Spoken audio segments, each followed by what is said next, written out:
পৃথিবীতে এমন কয়টি দেশ রয়েছে যা কয়েকটি দেশকে একত্রিত করলে বাংলাদেশের সমান হবে না। আজকে আমরা জানবো পৃথিবীর সবচেয়ে ছোট 5টি দেশ সম্পর্কে। চলুন শুরু করা যাক। 5 নম্বরের যে দেশটি রয়েছে, দেশটির নাম হলো মাল্টা। দেশটির আয়ত মাত্র 326 বর্গ কিলোমিটার। মাত্র 5 লাখের কাছাকাছি মানুষ বসবাস করে এই দেশটিতে।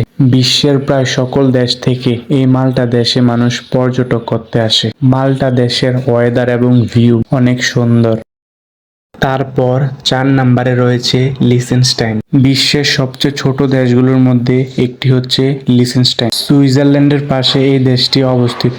মাত্র 16 বর্গ কিলোমিটার এই দেশটিকে সাজানো। বর্তমানে মাত্র 42,000-এরও বেশি মানুষ বাস করে লিচেনস্টাইন দেশটি। এই দেশের মানুষেরা জার্মানি ভাষায় কথা বলে। আয়ত বেশি হওয়ার কারণে এই দেশে বেকারত্ব বলতে কিছুই নেই। এরপর 3 নম্বরে রয়েছে সান মারিনো। ইতালির মধ্যবর্তী অঞ্চলে সান মারিনো অবস্থিত। মজার বিষয় এটাই যে মাত্র 56 বর্গ কিলোমিটারে এই দেশটির দৈর্ঘ্য, যা বাংলাদেশের কোনো এক ছোট অঞ্চলের সমান। 1862 সালে সান মারিনো স্বাধীনতা অর্জন করে। দ্বিতীয় বিশ্বযুদ্ধ হওয়ার সময় দেশটির প্রায় সবকটি অঞ্চলে অনেক ক্ষতিগ্রস্ত হয়। তবে হ্যাঁ, বর্তমানে দেশটির অবস্থা অনেক উন্নত ও সুন্দর।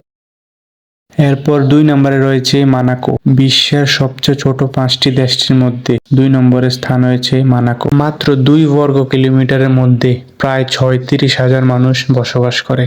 বলা যায় মানাকো হচ্ছে পৃথিবীর সবচেয়ে ঘনবসতি দেশগুলোর মধ্যে একটি, যে দেশটিতে মাত্র 2 বর্গ কিলোমিটারের মধ্যে প্রায় 36,000 মানুষ বসবাস করে। পৃথিবীর সবচেয়ে ছোট 5টি দেশের মধ্যে 4টি দেশের কথা জানা হলো। বাকি একটি দেশের কথা জানতে অবশ্যই কমেন্টে বলুন। আমি নতুন একটি ভিডিও নিয়ে আসবো এই দেশটির জন্য।